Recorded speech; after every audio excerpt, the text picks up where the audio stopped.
It's time to talk about that kid on the playground that you hated when you were 8 years old. You know exactly what kid I'm talking about. You're all playing the same sport. You got 15 minutes for recess. Maybe you're playing a little game of World Cup. In my day, you're playing World Cup. You're playing American football. Maybe you're playing a little baseball. It's always the same story. It doesn't matter if you're playing cricket or tiddlywinks. There's always this guy. You're playing 15 minutes of recess. You know, it gets to the final 2 minutes. The teacher comes out and says, "Hey, you got to be inside soon." Everybody looks at each other and goes, last play, right? Or last move or last possession or whatever. Next goal wins. You get the idea. All of a sudden, all the shit hits the fan. You make all the right plays. The ball ends up in the back of the net. The ball's going over the fence. The shot's going in. Touchdown, good guys. But it's a weird play, and the ball doesn't go to the best player. And he gets upset that you didn't give it. Even though you won the game, you're going to be sitting in class the rest of the day incredibly happy that you won the game. The ball didn't go to the best player, and he's upset. Now he's upset that he didn't get the ball more than he's excited that you actually won the game. And he's being a petulant little bitch about it, right? And that is the situation we find ourselves in today with the Africa Cup of Nations, particularly around Victor Osimhen, who is, of course, likely top three most talented players at this tournament at any given time, right? He is one of the best African players in the world, and yet he has ended up in some kind of organized exile in Turkey, where he is the best player in the entire Turkish league pretty consistently, and plays obviously for Galatasaray, who win the league every year. And there's a special exemption in Turkey that allows you to not pay taxes on your salary, so he's probably making a shitload of money, and life is pretty good. He's also a striker. Now, not all strikers are built like this. Right, I've never seen Harry Kane do something like this before, but I'm pretty sure Harry Kane is just a sentient AI at this point.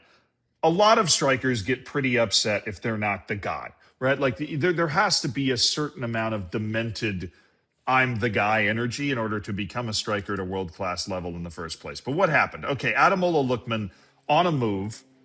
Ademola Lookman is on a progressive offensive move and decides not to pass the ball to Victor Osimhen. All right. That's all the context I had. I did not watch Nigeria against Mozambique. It was my final full day trapped in paradise. It was my birthday yesterday. And, you know, once I realized Nigeria, I checked my phone, realized they were kind of blowing them out. I just kept an eye on the score. I didn't really watch the match. Okay. So the first thing I see is it's 3-0 in the 63rd minute. Then we've got Victor Osimhen yelling at Ademola Lookman saying, "Hey, you know, dude, what the hell? You should have passed me the ball." And Lookman's like, "Bro, what the hell's going on?" Now, I see quotes from, these professional lip readers on social media where Osimhen is saying, "Hey, it's a team game. Listen to me, bro." And then Lookman says, "Bro, you scored two. You got two." At the initial public offering of what this interaction was, I'm siding with Victor Osimhen. I don't know what the play is. I didn't see the play. Right, but I'm siding with Osimhen because I'm sitting here going, yeah, but it's a team game. You know, you should move the ball around. Maybe this is a very selfish shot by Ademola Lookman. I mean, Lookman's been absolutely on the rise. He's been, an explosive player in terms of goals and assists. I think in this tournament, he's got like 6 or 7 after this match. He's been arguably the best player of the entire tournament, so maybe it's going to his head. Maybe he's not moving the ball around. Victor Osimhen's a bit more of a veteran presence in the team. He's saying, you got to pass the ball in this situation. I mean, it's not a great response from Lookman in this spot, where Osimhen says, "Hey, it's a team game," and Lookman's like, "Hey, you already got 2. Let me get 1.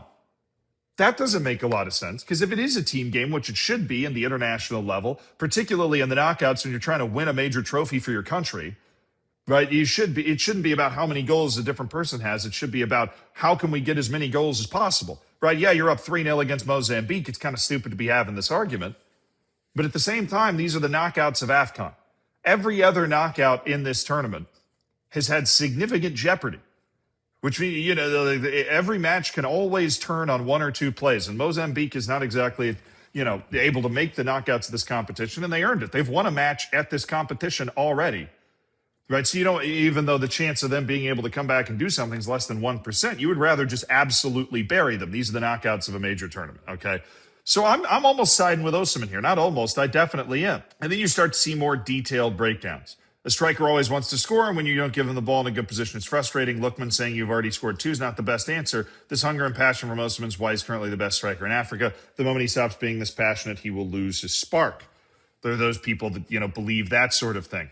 Then you actually learn what happened in this entire interaction, and Victor Osimhen ends up looking dumb. I think Victor Osimhen, if he wasn't buried in his own pride, would acknowledge the fact that he ends up looking dumb in this situation. And remember, they're winning 3-0 against Mozambique. They got a great draw. Right, Mozambique, I said, had a chance to be competitive because they played a couple of competitive group stage matches against better teams. But Nigeria, and I said this when I previewed the knockouts, Nigeria, they're in control of their destiny here. If they play as well as they can, Mozambique's not going to be able to stay with them. Clearly, they're playing pretty close to that at this time. After this meltdown, right, which is in the 63rd, 64th minute, the coach tries to calm him down. But then Victor Osimhen asks to be substituted, and while he's on the field waiting to be substituted, he refuses to participate in attacking plays. That is unacceptable. It's completely unacceptable. He stops engaging in play, deliberately refuses to join in the next couple of attacking runs. You can't do this. Because you know why? You're counteracting the original argument that you made. It's a team game. Okay, it's a team game. Your teammate made a mistake. That doesn't mean that you stop playing for the next 6 minutes before you get subbed out. That doesn't make any sense. That doesn't pass the smell test. You're just being hypocritical at that point. If you really want to break down, if we're going to go into debate club here and figure out what the right thing to do is, the right thing to do is not nothing. Right? That's if it's a team game, you can't just stop playing and ask to be substituted. You can't just pick up your ball and go home. This is the AFCON knockouts. You keep playing. You play the game. Hell, you've already scored 2 goals in this match, Victor Osimhen. Chase the hat trick, damn it. Go pick up the ball and be a selfish striker and shoot from 25 yards. Just don't do nothing. There is a basic human concept that helps a lot of people. It's very important to have. I don't even have it all the time, but it's something that you should always think about in these situations, which is the ability to get over it. But what has happened here is Victor Osimhen has blown this way out of proportion. Now, maybe something has happened behind the scenes. Maybe Lookman slept with Osimhen's wife. I don't know. Right? That happened in Belgium. So who knows, right? But if this is just what it looks like, which is a spat on the field because Lookman didn't pass the ball to Osimhen, then he's sad. He's angry. He's not getting the ball passed to him enough, which he scored 2 goals. So clearly somebody's passing him the ball in this match.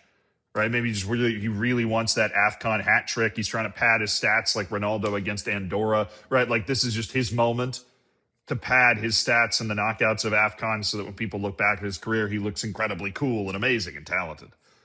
I have no idea. I'm just taking stabs at what's possibly going through his head. You can't just stop playing, though. You can't.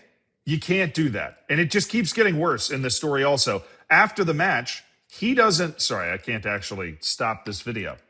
After the match, he doesn't get together with the rest of the team on the field. He goes straight down the tunnel. The whole team does, this like gaggle, this huddle on the field after the match. Just talking with the coach. Everybody and their mother's done this 100,000 times if you play sports at this level. He just fucks off. He doesn't play, gets subbed out, then leaves early. Not only is he left early, he is now threatening to leave AFCON camp. He's threatening to leave the entire tournament. This is even bigger than just, like, he is doubling down, tripling down, quadrupling down, quintupling down. Like, why? Just let it go. I mean, like, what is the problem here? He didn't pass you the ball. They didn't pass you the ball. Cool. Yell at them. Say, pass me the ball. Keep playing. They can't pass you the ball if you go home. Unless they're in a penalty shootout between Mali and Tunisia. A few of those penalties might have gotten all the way to Turkey. But they cannot pass you the ball if you're not there. Right? Like, you scored 2 goals. Also, This dust-up was with Ademola Lookman. He assisted a goal to Victor Osimhen like 15 minutes before this. Literally 15 minutes before, 16 to be exact. Ademola Lookman assisted Victor Osimhen with the 3rd goal of the match. And then after Osimhen came out, Lookman assisted another goal to make it 4-0 Nigeria. Like, you're yelling at the guy that gave you one of your 2 goals with an assist. And the dust, like, he just keeps making it worse. right? Not only do you, throw a temper tantrum like a 5-year-old and have to get subbed out because you're not playing anymore, then you don't, you aren't able to sit there and do some deep breathing exercises into a paper bag, then go get together with the rest of your team after a win in the knockouts. This is a team that has failed to make back-to-back World Cups. If you can go win AFCON, that is you are at least wrapping the shit sandwich in chocolate at the end of the day. And a major trophy is a major trophy. You want to talk about your legacy and being a great striker and a great Nigerian player? Well, all great Nigerian players have to win an AFCON if you really want to be considered, that guy for your country. Maybe it's the pressure with the national team of having, missed back-to-back World Cups. That's heartbreaking, obviously, for a nation of Nigeria's standing and quality and just love of the game and, footballing infrastructure they should not be missing no matter what. They've now missed back-to-back World Cups. But that makes this even more important, in my opinion. That makes this AFCON even more important. You can't leave. You can't not be a part of the team. You can't go rampaging down the tunnel. You can't threaten to leave the camp. If he actually leaves the camp, fuck him. Victor Osimhen at some point is going to have to pull himself in front of his own pride. He's going to have to get in front of the pride train and stop it from rolling down the tracks downhill. If he can't do that for himself, then this is a nightmare. This is a sort of tornado that can take away your momentum as a national team because you just beat Mozambique 4-0, which is a match that either I would mention that they beat them 4-0 or I wouldn't talk about it at all because they were so good. They dominated a knockout match and it was an afterthought. But instead, I'm talking about the fact that the superstar striker of the team has thrown a temper tantrum because one of the other superstars on the team didn't pass him the ball. I'm sure it is a little deeper than that. Just because I can't believe that one incident has set everything off. I'm sure things were said that were probably regretted on both sides afterwards. But this is dumb. This is the sort of falling out that you have with like another kid in kindergarten because they didn't let you play in the sandbox. At some point, an adult in the room has to stand up and just be like, look, Victor, it's not that big of a deal. You're a great player. Let's win this tournament together, and then we can go back to hating each other afterwards. And if that can't happen, Nigeria might be in trouble, even though they won 4-0.